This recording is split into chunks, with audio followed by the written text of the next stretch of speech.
La trahison, Pedri vient littéralement de trahir tout le FC Barcelone et surtout Lamine Yamal. Lamine Yamal est pour beaucoup l'un des plus gros prétendants au Ballon d'Or cette saison. Et Pedri a donné son avis sur le Ballon d'Or et ce qu'il a dit, c'est pas du tout ce qu'on aurait pu imaginer. Alors oui, Ousmane Dembélé a joué au FC Barcelone, mais il n'y joue plus. Et regardez ce qu'il a dit, Ousmane Dembélé est un joueur avec un potentiel énorme.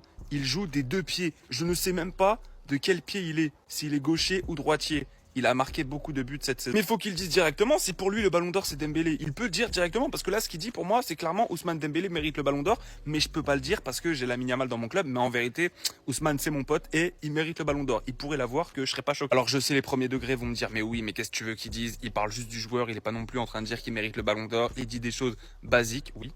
Mais je dis ce que je veux aussi. Pour moi, dire ça quand tu joues au FC Barcelone alors que t'as Lamine Yamal dans ton équipe et tu sais que les voix vont être peut-être divisées entre les deux, dire ça, c'est pas ouf. Il aurait pu dire, je préfère ne pas parler. Oui, c'est un bon joueur, c'est un ancien coéquipier, mais Lamine Yamal devrait être Ballon d'Or, tu vois. Mais nous, on prend tous les jours ce genre de sortie. Mais en attendant, allez Paris. Et voilà, c'est reparti. Les polémiques et les propagandes autour du Ballon d'Or reprennent. Déjà, on a Cristiano Ronaldo hier qui a totalement ignoré une question sur le Ballon d'Or, tout en qualifiant le Ballon d'Or comme étant fictif. Écoutez. Cher Ballon d'Or, hoje sabemos que há 3 portugueses. Fictif. Il veut plus rien savoir, il veut même plus donner du crédit à ce trophée. Le Ballon d'Or est fictif, il a raison, il a tort, dites-moi ça en commentaire. Niveau propagande, ça reprend du côté du Paris Saint-Germain et cette fois-ci c'est Vitinha qui fait les éloges d'Ousmane Dembélé. Il dit pour lui le Ballon d'Or le plus méritant c'est Ousmane Dembélé. C'est l'homme qui nous a amené jusqu'au titre. Et comme c'est une guerre à distance, il y a Pedri aussi de son côté qui a dégainé l'éloge. Et cette fois-ci lui il n'arrive pas à trancher entre Lamine Yamal et Ousmane Dembélé. Je rappelle que les deux sont ses amis. Il dit je pense que les deux ont fait une saison incroyable. Je joue avec Lamine Yamal depuis plusieurs années. Il est incroyable dans le 1 contre 1. Il fait des dribbles qui paraissent faciles comme s'il n'y avait personne en face de lui. Ousmane Dembélé a un gros potentiel. Il est bon des deux pieds. Je ne sais toujours pas s'il est droitier ou gaucher. Bien placé ça. Et il a marqué beaucoup de buts cette année. Maintenant c'est quoi ton choix mon ami? Tu nous fatigues là. Fais plus Ousmane Dembélé ou Lamine Yamal. Tout ce discours là pour rien dire. Bref, en tout cas du côté du FC Barcelone, il y a du nouveau. Ter Stegen a finalement cédé. Lui qui voulait pas que le FC Barcelone envoie le rapport médical à la Liga. Et bah là il a accepté finalement. Et d'ailleurs là comme vous pouvez le voir, les numéros ont été mis à jour et Ter Stegen n'a plus de numéro au Barça. Et Cubarsí lui va récupérer le numéro 5 laissé par Inigo Martinez. Pourtant, on fait que d'arriver. On fait que d'entrer en piste. Le Real Madrid vient officiellement de jouer un match amical en Soum Soum sans que personne ne le sache. D'où vous pouvez d'ailleurs apercevoir le numéro 10 de Mbappé. Bien évidemment qu'il y a eu des choses très intéressantes. Il faut savoir que le Real Madrid a démarré avec la composition Courtois, Carvajal, Asensio, Huijsen, Carreras, suivi de Valverde, Ceballos, Brahim Diaz et d'une attaque Vinicius, Gonzalo, Mbappé. Vous ne rêvez pas, Mbappé sur le côté droit. Qui a d'ailleurs fait quoi? Délivrer une passe D à Thiago Pitarch. Je pense que vous en avez entendu parler, mais c'est notre milieu de terrain de 18 ans, tout droit sorti de notre équipe secondaire, dont Xabi Alonso avait directement été impressionné. Ayant une belle capacité à se défaire, ressortant bien les ballons sous pression. Il est dit que deux des autres buteurs, il faut savoir que les informations sont vraiment minimes. L'accès au match était très compliqué et c'était visiblement que quelques journalistes qui étaient présents. Gini Huijsen et Brahim Diaz ont également marqué en première période. Assez étonnant pour Huijsen, mais j'imagine que ça doit être un but par la tête. Et c'est ainsi que sur un score de 4-1, le Real Madrid gagne sans forcer. On l'a vu d'ailleurs en première période, il y avait déjà une avance de 3 buts. Et enchaînera par son deuxième match amical, si je me trompe pas, le 12. Où cette fois-ci, bien évidemment, tout le monde aura le droit à la diffusion. Le retour de Mbappé au côté droit, ça rappelle des flashbacks. Mais si ça fonctionne avec un numéro 9 et Vinicius sur le côté gauche, on va voir s'il va y avoir d'autres choses intéressantes durant cette seconde période. Mais là, c'est déjà vraiment très lourd. Le Real Madrid a encore frappé. Déjà, je vous présente le nouveau Franck Garcia. Depuis qu'il a appris qu'il y avait une nouvelle recrue, il n'est plus là pour rigoler. Allez, dégage. Prends-le. Carrément, le gars est sorti du cadrage tellement le coup de physique était violent. Même aux entraînements, il faut qu'il prouve. Carreras ou pas, il en a rien à battre. Et d'ailleurs, les amis, on nous informe que le Real Madrid jouera un match d'entraînement demain face à Leganés. Un match qui permettra à l'équipe de mettre en pratique la tactique travaillée pendant les 3 premiers jours. Et en plus de ça, on nous informe que Tottenham s'intéresse à Nico Paz, mais Como ne prévoit pas de vendre le joueur. Le Real Madrid dispose actuellement d'une option pour égaler toute offre. Et pour ceux qui se demanderaient combien Tottenham a proposé à Como pour Nico Paz, et ben il y a tout simplement eu une offre de 40 millions d'euros qui a été refusée. Le club italien valorise le joueur à 70 millions d'euros. Du côté du média Marca, les amis, Kylian Mbappé et Vinicius ont fait la une du média. Et d'après eux, le duo Kylian Mbappé et Vinicius, une connexion est à exploiter. Et en plus de ça, ils nous informent que les deux joueurs travaillent pour trouver comment s'associer en attaque. Tout en rappelant que la saison dernière, les deux ont marqué ensemble que dans 8 matchs. Reste à voir ce qu'ils vont faire cette saison. Et pour terminer les amis, le Real Madrid fait un gros coup avec Gonzalo Garcia. Comme vous le savez, les négociations pour sa prolongation étaient en cours. Après avoir récupéré le numéro 9 du Real Madrid, on nous informe que Gonzalo Garcia a prolongé au Real Madrid jusqu'en 2030. Sa clause libératoire est à 1 milliard d'euros. C'est vraiment une folie. Celui qui veut l'acheter, qui vient toquer à la porte. On ne saura jamais ce qui s'est passé là-haut. Real Madrid a gagné 4-1 contre Leganés. Oui, les gars, il y a bien eu un match. C'est les seules images qu'on a, les gars. Pas de vidéo, rien. C'est une dinguerie de se faire étrangler en silence. On ne peut même pas savoir comment l'équipe elle a joué, les gars. C'est dingue. Ça rend fou. Et venez même pas dire, oh les gars, tranquille, c'est les Ganes. L'année dernière, ils ont gagné contre de bonnes équipes. Contre de bonnes équipes, les gars. Oh, je me suis trompé d'image, désolé les Barcelonais.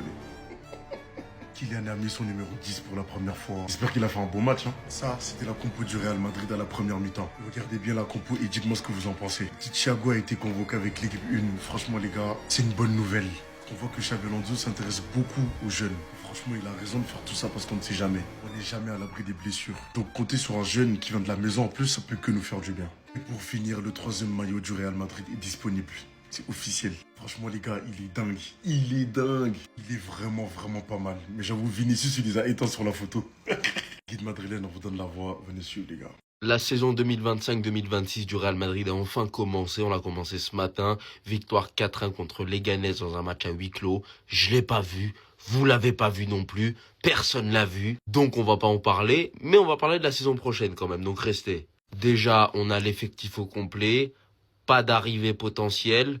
Peut-être un départ de Rodrigo, ça reste encore à voir. Mais sinon, voici l'équipe qu'on aura avec donc Mastantuono qui va bientôt être officialisé réellement et qui va faire bientôt sa présentation au Real Madrid quand il aura 18 ans. Le capitaine du Real Madrid, vous l'avez vu, c'est notre rescapé Dani Carvajal avec des cheveux blancs comme quoi l'extrême droite espagnole. Ça lui réussit pas forcément. Mais bon, on a d'autres nouvelles quand même. Tout le monde l'a vu. Kylian Mbappé aura le numéro 10 de Modric. Et oui, Modric n'est plus là. J'arrive toujours pas à m'en remettre. Voilà pourquoi je mets ce maillot aujourd'hui. Non, je déconne.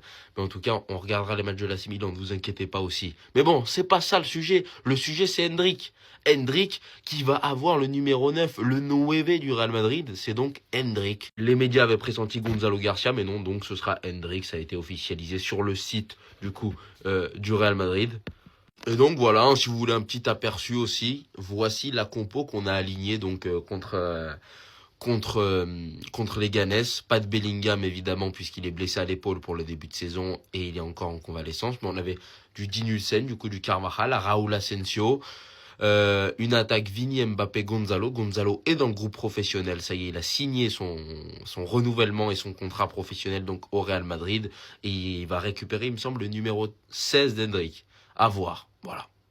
La saison va commencer. Vous inquiétez pas, on va faire d'autres vidéos pour vous dire comment je sens la saison. Mais dites-moi, est-ce que vous êtes hype pour la saison prochaine ? L'arrivée de Xabi Alonso, les nouveaux joueurs, l'arrivée d'un nouveau projet au Real Madrid. Est-ce que vous êtes hype ? Premier match, premier but, première célébration. Il décide d'embrasser le badge, le logo. Le crack, il s'est déplacé du Brésil tout là-bas, là, en Amérique du Sud. Il est venu jusqu'en Europe, en Angleterre, pour débarquer au Stamford Bridge et marquer dès son premier match. Victoire de Chelsea 2-0 face à Leverkusen en amical. En vrai, on était là notamment pour juger les nouveaux joueurs. Et Estevao, bon entrant en matière. Il fait un bon match dans l'ensemble, il aura tenté des trucs. Voilà, c'est pas extraordinaire non plus. Voilà, il a pas joué comme Neymar ou je sais pas quoi. On n'a pas eu le droit à des dribbles dans tous les sens, etc. En tout cas, ça a été efficace. Il marque sur un deuxième ballon. Il a tenté 2-3 tirs qui auraient aussi pu finir au fond. Il aurait pu même sortir avec un doublé ou un triplé. Celui qui m'a vraiment fait forte impression, ça a été Gittens, les gars. Un mélange de Modric et de Sancho. La vitesse de Modric, la technique à Sancho dans les petits espaces. J'ai hâte de voir ce qu'il va nous proposer lors de cette saison. Franchement, il m'a plus surpris que Estevao. Parce qu'il a été plus dans les dribbles, etc. Et Sugo, les gars, on a 2 Caicedo dans l'équipe. C'est une dinguerie. 2 Caicedo. Si Caicedo il est fatigué, il y a son petit frère qui va rentrer à sa place. En plus, on finit le match avec un but de João Pedro à la fin. Les gars, on reprend progressivement. C'est que le début. Voilà. Ça a été tranquille le match en vrai. Nous prend déjà par les émotions. Estevao Willian, le régène de Neymar, il est là. Premier match. Premier but et première très bonne performance pour Estevao. On l'attendait les gars. Ça faisait longtemps. On savait qu'il avait signé à Chelsea mais il devait attendre ses 18 ans. C'est fait. C'est enfin un joueur de Chelsea et il a enfin joué au Bridge pour son premier match face à Leverkusen. Et il a été bon les gars. Il a été très bon même. Alors oui, physiquement, je pense que ça va encore un peu pêcher. Pour la première ligue, etc., ça va être compliqué. Mais techniquement, en fait, il est tellement au-dessus techniquement que ça fait la diff. Et en plus, il a de la personnalité. Il prend le ballon, il va provoquer. Il prend ses responsabilités quand il faut tirer. Donc franchement... Comme j'ai dit, c'est qu'un premier match. En face, Leverkusen, c'était très faible. Donc, faut pas s'enflammer. Mais en tout cas, c'est archi positif. J'ai l'impression que le gars est déjà archi bien intégré au groupe. Sa connexion avec Palmer, je l'attends. Hein. Là, j'en ai pas eu assez, les gars. Il me faut un deuxième match, il me faut un troisième match, il me faut un quatrième match. Je veux voir ce duo jouer au football, en fait. Un bowler, 2 bowlers, ça donne ça. Donc non, franchement, Estevao, très fort. Rien à dire pour ta première. En plus, tu mets ton premier but. T'embrasses déjà le logo. En fait, tu veux nous avoir. J'ai compris, tu veux nous avoir. Et moi, tu m'as déjà eu. Hein. Moi, vous savez, je suis un mec simple. Je suis un mec facile. Ça me suffit. Ça me suffit, Estevao, on est déjà dans le train. Mais on va être patient. Faut pas être pressé. Il est jeune. Il va découvrir la première ligue. En tout cas, c'est très positif.